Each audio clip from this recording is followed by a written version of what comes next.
All right, so a new video on the CAGED system. I want to continue with this vertical theme with the chart on the side. So I've seen quite a few of these CAGED system videos online on YouTube, but I find that some of them are great, some of them are a bit limited, and I find that some are because obviously the CAGED system is something that is based on cowboy chords, like the C, G, and all that. And it's that's the reason why it's easy to understand. But it's quite a powerful concept. I actually didn't quite start using it until the last few years to teach, so to speak, because it's something that obviously you can even play by. You can even know nothing about it and still play well. But it's a great way to organize the fretboard, I think. And if you really understand the logic behind it, even from just the major scale, just talking about the major scale, it's very logical, it's very visual, it's very it's something that you can really help you, so to speak. So basically the idea is that the word caged spells out C-A-G-E-D, and you can see here on the page on the side that this obviously is the neck as a whole, and with the entire shape then broken down in the C, A, G, E, and D shapes that are in that particular order and always will be in that order. And then here on the right you have the let me actually clear that because it starts getting a bit chaotic. You have the major scale shape that goes with the C shape. Then here you have the major scale shape that goes with the A shape, major scale shape that goes with the G shape, because obviously the root is in the same place, E shape and D shape, and so on. I'm gonna now come out of this so that you can see all the different shapes, and I'm gonna obviously mention them. Okay, that's it. So basically the idea also is to understand that what I call shape and chord are two different things. So the shape is the visual representation of where you put your fingers and the design that draws on the fretboard, so to speak, where the chord is the sound that comes out of the instrument. So let's say here I'm playing this C shape, and the chord that comes out of the instrument, the sound is C major. But I can play C major, let's say if I play either with a capo, this is C major chord played with the A shape. Okay, this is the C major chord played with the G shape. This is the C major chord played with the E shape. And this is the C major chord played with a D shape. Okay, you see the sound is the same, obviously, slightly higher or lower depending on what octave the notes are, but you see that succession of CAGED, the C-A-G-E-D, is now fixed. And I can do the same, obviously using my finger as a bar. So C shape C chord, A shape C chord, G shape C chord, E shape C chord, D shape C chord. And it's quite easy to see where the roots are, so to speak. And once you figure this out, you have basically subdivided the neck in 5 sections, okay?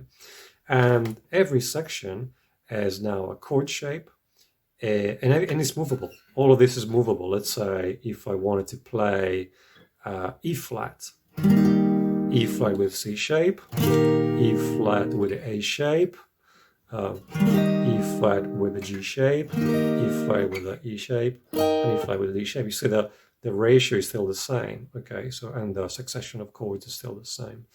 Now I want to add some layers to that. I want to add, let's say, because obviously, once I figured out the succession and I figured out the ratio and the distance between these chord shapes, I can add on top of that. Every time I see a C, I can have C major.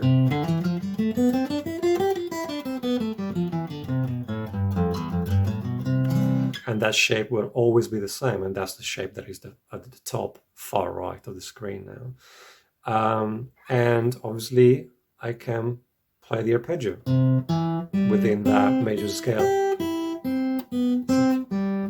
Sorry. Or I can have the pentatonic, major pentatonic.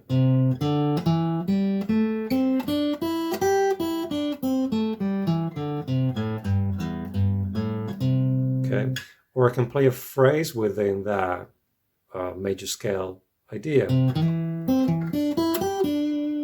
Okay, so you see that I have layers. I have the chord, I have the scale, I have the arpeggio, I have the pentatonic, and I have phrases, which is what music really is. You know, it's music, it's not just notions.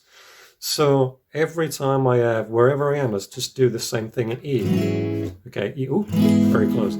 So that's a C major shape played, you know, from E, which is now here on my 7th fret of the A string. Now I've learned my...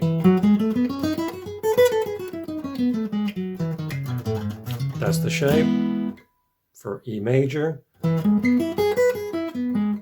That's the arpeggio. And I can play the pentatonic. And I can play a phrase. Something similar that similar to the one I played earlier. If this is too fast, obviously remember you can stop and start the video. You can slow it down. There's a gear in that on YouTube. There's a little gear where you can put the play settings. You can slow it down. I can really try to learn these things by ear. That when you slow down the speed, it doesn't change the pitch. So try to engage your ears. I always say this: don't ask constantly. The tab. If you want to really play properly, if you want to improvise and just go for it, and just be able to just play, you have to connect your ears with your fingers, and that doesn't happen if you're constantly reading tabs of music and stuff like that. You have to be able to have your ears engaged, okay? All your senses engaged. Your ears, your eyes, your fingers, everything has to be connected. So let's go through this, let's go back to C, and let's go through every shape. So that was the first one, C. The next one is A. So let's do the same. That's the second shape, the one with that, with the root on the A string. Then I can have the arpeggio. I can play this way, or put a third on the same string. Then what did I say? Pentatonic. And then a phrase. Okay. There was a video recently that I watched. I hope I'm saying his name right. A guy called Tom Bukovac, a fantastic player. And I think even though he was explaining this in a more practical way, this is kind of what he was talking about, really. And if you listen to a lot of the Hendrix stuff, or more what I call like R&B feels, if you really understand the connection of all these shapes, you can really do extended runs that are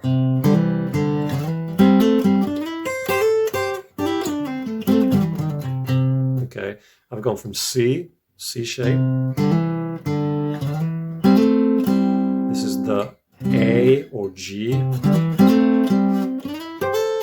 Now pretty much the same thing, going into that A shape,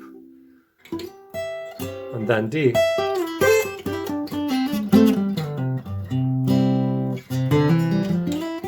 Okay, so if you see all these shapes, you can literally just break up the chords visually and play sections of these shapes, okay?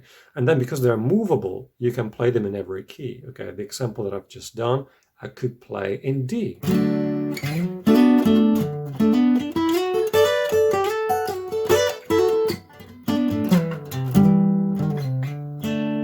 Go to to see that. Back to C for a second. But that was the idea. If you see the shape, you can hear the shape, and you can move your fingers through these succession of shapes, then you can play in this style. It's relatively easy to do. So the next chord would be G. Sorry if I make all these intersections, but I'm kind of going with the flow a little bit here. So G,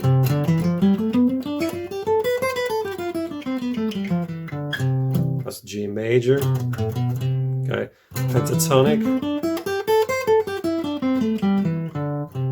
that's the most famous shape, so to speak, starting from the second note, which obviously would be the major pentatonic. And then a phrase. Okay, a phrase. And let's move on. E.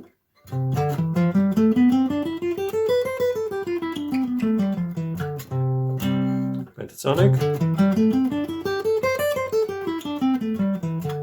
Arpeggio. Again, here you can put that third on, afterwards. I'm not sure I played the arpeggio for G. Very easy. And then D. I can start. See, the root is here.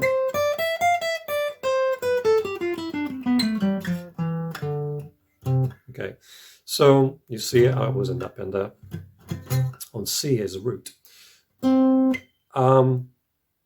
Arpeggio.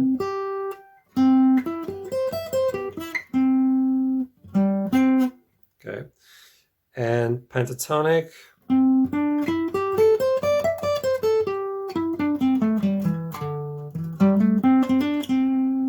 Phrase. Okay, so you see that once you can see and obviously, sorry, then I start back from, because obviously there are 12 frets, I start back from the C shape. So you see that once you understand how the neck is broken into all these sections, it's easy to move across, because let's say here I'm in the A, and I go over on the G, E, D, and end up back on C. So obviously these are, there are many things that I'm using to move across, the section. It's not just that, but you can, that's a really good starting point if you can visualize these things, because then when you move to a different key, the succession of shapes is the same. A lot of people, like, let's say the way I started actually learning these shapes was from the scales. My starting point when I started to improvise over, I don't know, more than 20 years ago, I started learning from the 5 shapes, which I still teach really, and that's the one I would call the first one, the one with the root on the 6th string, the one that really, in this video, I call the E shape, so to speak, okay? The one that goes with the E shape, okay? I would call that the first one.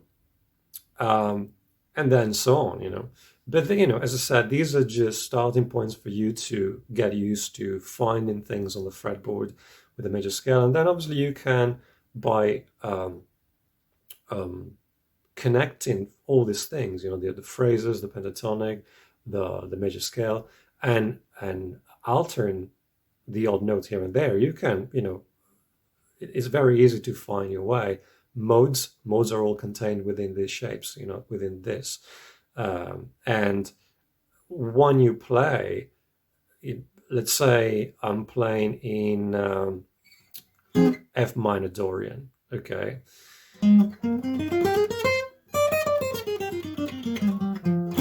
Okay, that's really the A, calculate that. So this would be the G shape, okay, which I'm so used to just going with it now. Just, my fingers just go automatically when they need to go. And I find that transposition and transposing is the trick there. It's literally learning this thing and learning in every key in the 12 keys. So your fingers just move. As I said at the very beginning, try to connect your ears with your fingers and your eyes, obviously.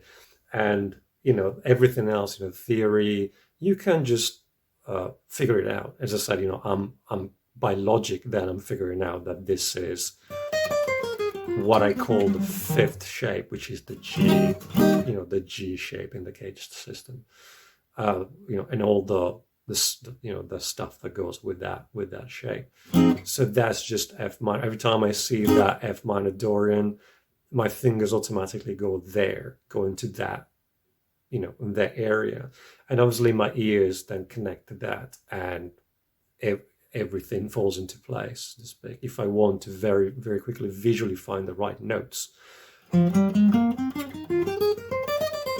I know that these are the right notes. Obviously, this is just, a reference. These are just reference points. When I play, I just play. My ears and eyes and feel, the feeling that I want to get across. Everything gets connected. But that's a good starting point. The CAGED system, I think, is a good starting point to, to organize everything and get your stuff, all this information under your fingers. Again, chord shapes, chords as in sound, pentatonic, arpeggio, and phrases. All right, hope that really helped. As I said, if I play too fast, feel free to slow down the video. As I said, the pitch stays the same. So all the information is still there, just at a slower pace. And as always, please subscribe. Go and check out my website. There's a lot of information there. All the links are in the description. I will put a pinned link to this post. And if you can, obviously support the website. And there's plenty of stuff in the shop, and and all that. Take it easy. Thank you. Bye.